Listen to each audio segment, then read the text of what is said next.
morning. Hello, everybody. This is November Monthly Forecasting Forum, and I'm excited that so many of you were able to join. So I will kind of get started right away since we have a lot that we want to talk about today, since we have two planets that we're going to be addressing. So let's start with just asking a couple of questions. So especially for those of you who are new, just want to get a sense, how many of you have natal planets in Neptune, in Pisces, sorry, natal planets in Pisces. So for those of you who have natal planets in Pisces, feel free to type into the chat window and just let me know. And if you're not able to use the chat window, then just say it out loud at home without communicating to me. That's fine too. Let me know what you got. So natal planets in Pisces, anybody? Okay, we've got Chelsea, we've got Kay, we've got Dawn. All right, we've got a bunch of people. Judith has Chiron. Kay has Sun conjunct Neptune. Excellent. Okay, so we definitely have. Okay, so how many of you have a Neptune or Chiron conjunction to their ascendant, sun, or moon sign? So we already have Kay here, who said she has that. I know Arby has it, who's actually not joining live, so I know he's got that. And then Carl says he's got Venus in 9 degrees. Okay, so for all of you who've got Pisces planets, whether that's outer planets or social planets or personal planets, for you, this is definitely going to be a very insightful webinar today. But also for those of you who have planets in mutable signs, so the mutable signs are Pisces, Virgo, Gemini, and Sagittarius. Thank you, Sonja. Okay, so those four are mutable signs, right? So those signs are going to make squares to Neptune and Chiron. So those people who have mutable signs will feel the effects of these transits more strongly, because a square is always a challenge, and a square is always an invitation for us to grow and to stretch ourselves. So for those of us who have these placements, we'll definitely feel that sense of needing to grow and stretch, right? So before we dive right in, I wanted to just say thank you so much for everybody who's joining live, and also for those of you who are joining via the recording. Thank you for your time. Thank you for joining us today. And I want to just, in the beginning, for those of you who are completely new to my webinars, I want to say a tiny bit about myself, about who I am, where I come from, and how I came to astrology. So if you've already heard this story before, feel free to grab a glass of water or twiddle your thumbs in the meantime. I'm going to make it brief. I'm originally from Austria, from Vienna, and I was born there and I grew up there. And when I was 21, I moved to New York. And I've lived in New York since 1994. So I've sort of become an American by being here for a really long time. However, once in a while I will have, a blackout with certain words or vocabularies, or will not pronounce something the way it's supposed to pronounce. So please forgive me if that happens. It's not my mother tongue, but I always try to do my best to be as clear as I can be. And I have been studying astrology since the early 90s, since I was 19 years old. And I got my certification for astrology in 2005. And I started my astrology business that I currently have in 2010. So I've been doing this professionally for the last 7 years, and I'm very excited to say that things are going great and things are starting to move to the next level. And I'm hoping that either by the end of this year or by the beginning of next year that push will happen.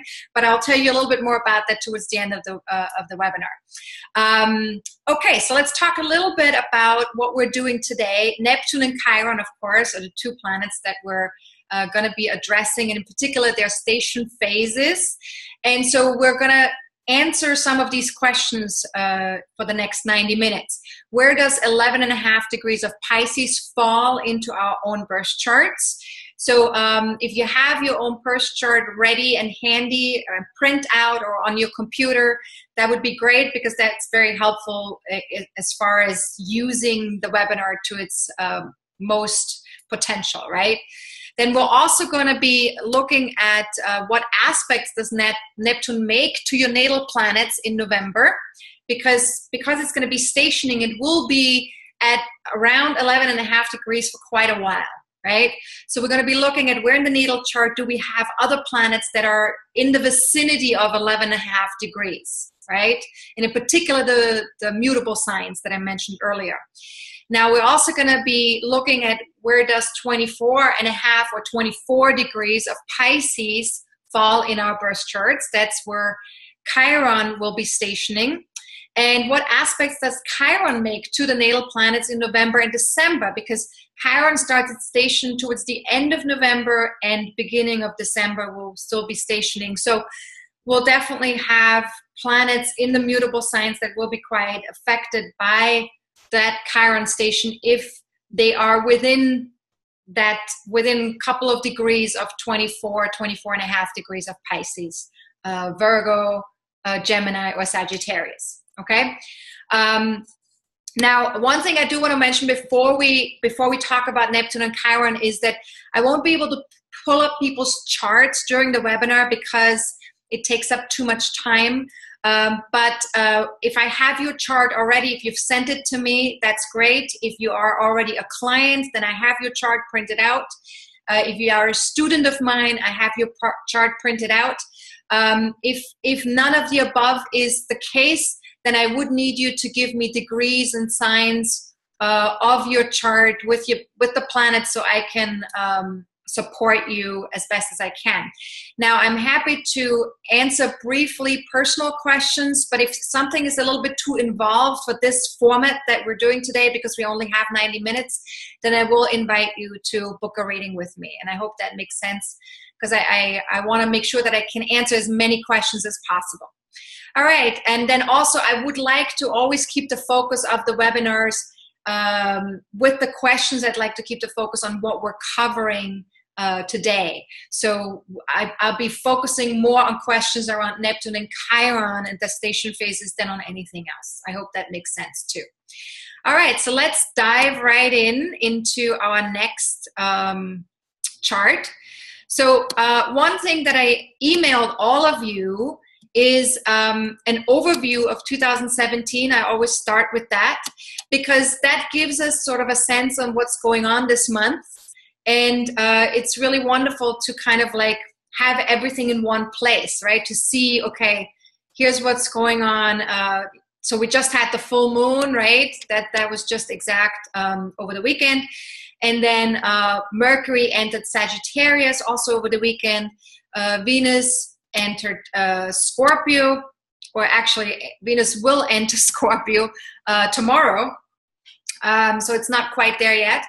And the Neptune station, which is what we're going to be talking about first, starts on November 10th. So in less than a week from now, and will last until December 2nd. So why does a station phase last that long? One of the questions that I received from one of you guys was about that, and I think I can address that right now already because that's interesting for all of us. So a station phase, of course, is when a planet slows down because it's changing directions. So it's going retrograde right now, right? So which means it's moving backwards.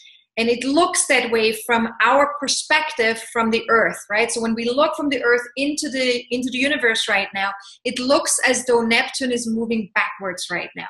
So the planets actually don't literally change directions out there in the universe, but from our perspective on Earth, it looks that way because of how the ecliptic is and how the position of the Earth in relationship to the position of the planet. And so as a planet slows down to change direction, that takes some time because it basically, you have to think of it as like, you know, let's make the analogy of a train, right? If a train slows down and to go into the station of a train station, it will have, and it's driving at like 100 miles an hour, right? Let's say it's driving 100 miles an hour and it needs to come to a stop. So it's not going to go from 100 miles an hour to 0 in like a second, right? It takes time to slow down the train from 100 miles an hour to 0. And that's the same with the planets.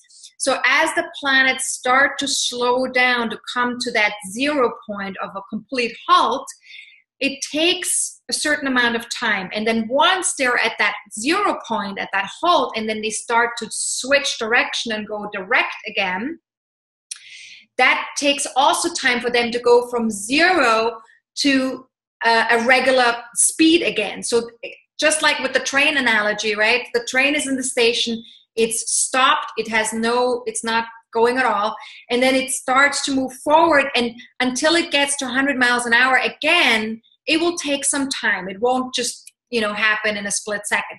So that's what the station phase is. So the station phase is basically from the moment that planet starts to slow down and remains in a particular degree for more than one day, right? So if it's like for 2 or 3 days in the same kind of degree, then we're calling it a station, right? Because the energy of the planet will be more exalted at the time when the planet slows down. So from the moment it starts to slow down and from the moment it gets back to its regular speed again, that phase, that period is called the station phase. And that is usually with outer planets like Neptune, it's about 3 to 4 weeks long, right? It can be as much as 4 weeks because an outer planet moves very slowly. An outer planet moves like sometimes no more than 1 or 2 degrees per year, right? So that means as it's stationing, it takes time for an outer planet to slow down, come to a halt, and then come back up to speed again. All right, so I hope I explained that nicely for you guys so you can understand what that's about. And the same is true with Chiron, of course. That applies to Chiron as well. So let's take a look at the chart. Let's take a look at the chart of the time when Chiron, when Neptune goes. Let's see, starts to station. So we have here, this is November 10th, right? So we had this chart is November 10th. So on November 10th, Neptune is starting to slow down at 11.5 degrees, right? Because 11 degrees and 30 minutes is 11.5 degrees exactly. And so it will also come to a halt at 11.5 degrees, but it will be 11 degrees and 28 minutes. So it's still going to go down to 28 minutes instead of 30 minutes before it comes to a halt. So as we can see, Neptune is in Pisces, Chiron is in Pisces as well. So both of them are in the same sign, and they've been doing this station direct phase, this going back and forth in right around the same time for several years now, right? Neptune and Chiron have been in Pisces together for a while now, and they've been doing that station direct thing for a while now too. And because Neptune is in its own sign and Chiron is in Pisces, that means that Chiron basically answers to Neptune. Because we always look at, when we look at a planet in a sign, we look, okay, what planet is ruled by that sign? And so therefore, this planet answers to this planet, okay? And by the way, Chiron is not actually a planet, but just for the sake of the webinar, I will call it a planet. It's actually an asteroid. But I find it very powerful, even though it's a smaller unit out there in the universe. It's a very powerful energy that I think is very important for us to really understand and to look into.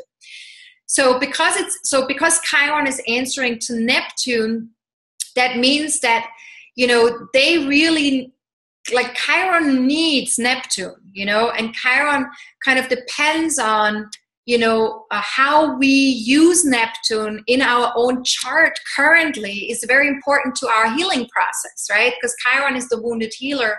And so if we're able to really tap into our intuitiveness and into our own divinity and into our own sensing and feeling body in a healthy way, that is going to support our healing process tremendously right now.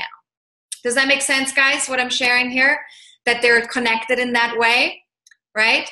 So let's take a look at that in our own charts, right? So hopefully all of you have your own chart